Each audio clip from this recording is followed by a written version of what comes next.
The bitter truth.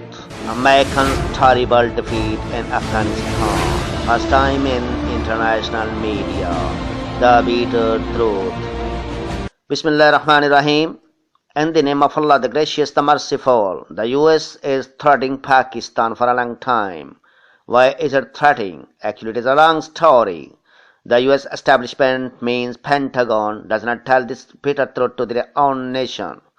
The bitter truth is that US forces are shameful defeat in Afghanistan. On 13 June 2017, Defense Secretary of State Jim Smith acknowledged his defeat in front of US Senate's Armed Services Committee.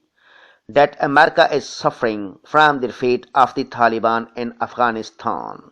Actually, Pentagon wants that he convert his defeat to victory with the help of Pakistani security forces and people. The biggest question is this: why did we help you? First of all, you came to Afghanistan by asking us.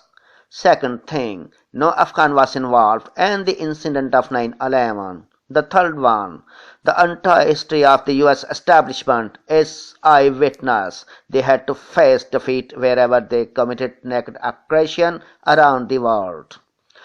The Americans have faced this problem in Afghanistan, that when they came to Afghanistan, their former president, Bush, had a slogan, Crusade, war on which terrorism, was later given the name of War Against Terrorism.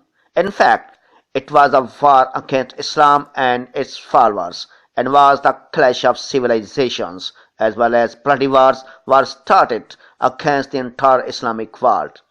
Now, for all Europe and America has suffered an extremely perplexing situation that their crusade has dreadfully defeated by the hands of Muslims in Afghanistan, whose slogan was planted by Bush 70 years ago.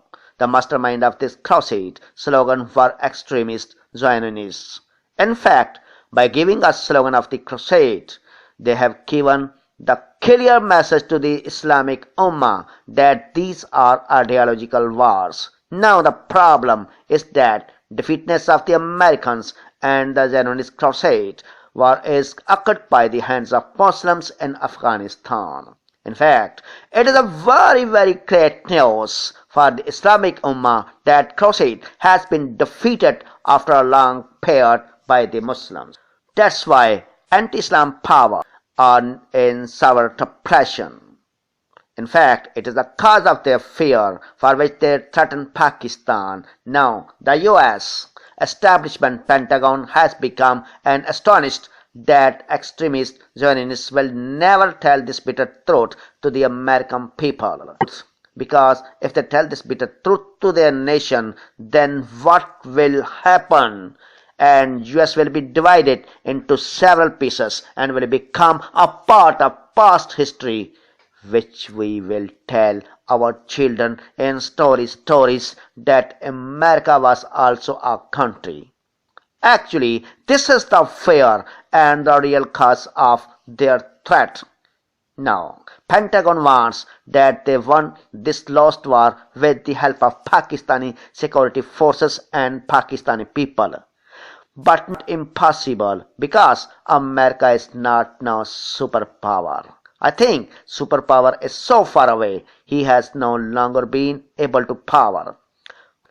I have a big argument which cannot be denied. North Korea is a small country. Whenever he wants, insults American rulers, he challenges their supervision. No Americans have not even got so much courage that they have could answer North Korea. Superpower is so far, America is no longer power. International media and Pentagon is not ready to show these real facts and this bitter truth in front of American people and European society. I think this is a time that international media should tell this bitter truth to the American people, that every year you pay tax billions of dollars to the government. Pentagon and Zionists are killing your children with these paid taxes in Afghanistan, sometimes in Middle East and Africa. Your daughters are becoming widows. Your innocent children are becoming orphans. Your mother's laps are getting empty. This is all terrible. Zionists are plotting to destroy the United States. Now it is the responsibilities of international media, responsive circles, and everyone who is watching this program. Please, in the sympathy of the American people, tell this bitter truth to them. Give me permission next to meet by praying for the American people. Goodbye.